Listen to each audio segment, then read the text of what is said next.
ఆహాహాహా. ఈ కొండ జాతి వాళ్ళవి భలే భలే ఆచారాలు. ఇలాంటి సరదా అయిన ఆచారాలు ఇంకా ఉంటే ఎంత బాగుండేదో. బాగుంటుంది, ఎందుకు బాగోదు? నిన్ను ఇంతకంత ఏడిపిస్తాను, చూస్తుండు. చూస్తూనే ఉన్నానుగా. కాలుని చేత్తో కాలు కాలని పిల్లిలో గిల్లుగిలో కొట్టుకుంటున్నావు. పిల్లి గిల్లి అన్నా ఉంటే ఒళ్ళు మండిపోతుంది. నోర్మి నువ్వే నోర్మి. ఉడతలు పీకిన తోటి టెంక. నువ్వే పందులు నాకిన మామిడి టెంక. చింపిరి చింపాజీ. దుమ్మల తోలు గుండి. చెప్పులు గడిగే చప్పడి మొహం. ఆపుని జింగిలి పాక పింగిలి చిగిలి కంగిలి జాకర జిమ్మ. ఎంత పొడుగు తిట్టా? అదేం తిట్టా? ఇది కొండ జాతి వాళ్ళ బండబూతు తిట్టు. దీని అర్థం నీకు ఎవరికి చెప్పానంటే ఈ లైట్ ఉరేసుకుని జాకర జమ్మ పోచమ్మో. ఇల్లు నేను భుజాల మీదకి ఎక్కించుకుంటాను, జాగ్రత్తగా ఫోటోలు తీ. కమాన్ ఎక్కువ ఎక్కడ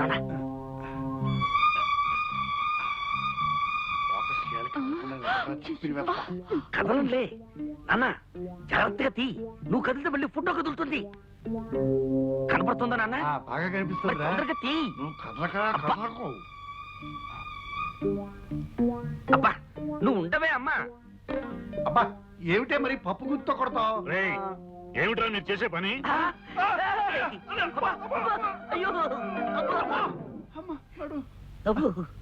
అది కదన్నయ్యా, మరేమో.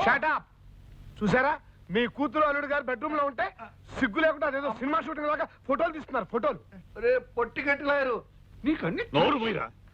నువ్వు నా తమ్ముడు అని చెప్పుకోవడానికి కూడా సిగ్గుగా ఉంది. రేయ్, వాడికి బుద్ధి లేకపోతే లేకపోయింది, నీకేమైందిరా? వాడి భుజాల మీదకి ఫోటోలు తీస్తావా? అన్నయ్య నేనేం చేయాలనుకున్నానంటే. చెయ్యి నరుబై. రేయ్, ఇక ముందు మీరెవరూ ఇంట్లో నా కళ్ళ ముందు కనిపించకూడదు. ఆ పెరట్లో పడి చావండి. Get out, get out.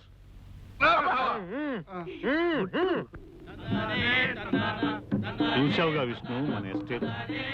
ఇక్కడ పనిచేసే ఆ కొండజాతి వాళ్ళు ఎంతో నిజాయితీ నమ్మకం గల మనుషులు. అందుకే వాళ్ళంటే నాకెంతో ప్రాణం.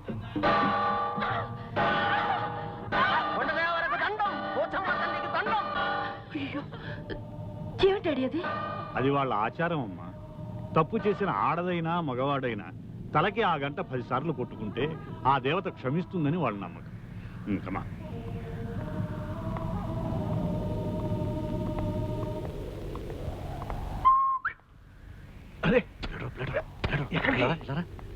ఇదిగో ప్లేడరు, నువ్వు చెప్పినట్టు నేను బ్రహ్మాండంగా యాక్ట్ చేస్తాను కదా. రోజు ముష్టి పడికేసినట్టు 1000 ఇవ్వడం ఏమిటి? ఒకేసారి 10,000 కొట్టించావనుకో, నా పని అయిపోతుంది. కొట్టించదు కాక కొట్టించను, కావాలంటే ఆ గంట కేసు నీ తల కొట్టిస్తాను. అయితే ఒకేసారి 10,000 లంపుగా ఇవ్వనైనా? ఇవ్వన్నైనా చూద్దాం నైనా. చూసుకోనైనా. ఎలా సంపాదిస్తానో చూసుకోనైనా.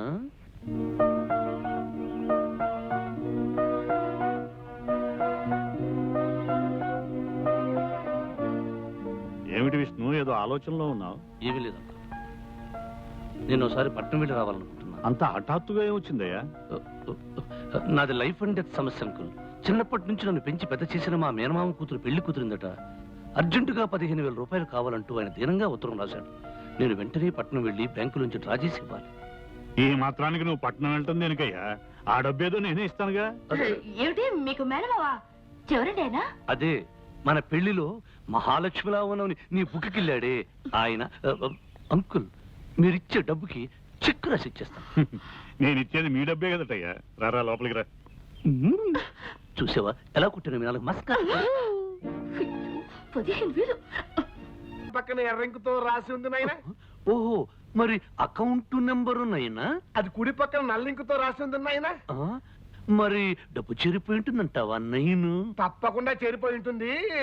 డాడీ, ఈ డబ్బు తీసుకెళ్లి లోపల పెట్టండి.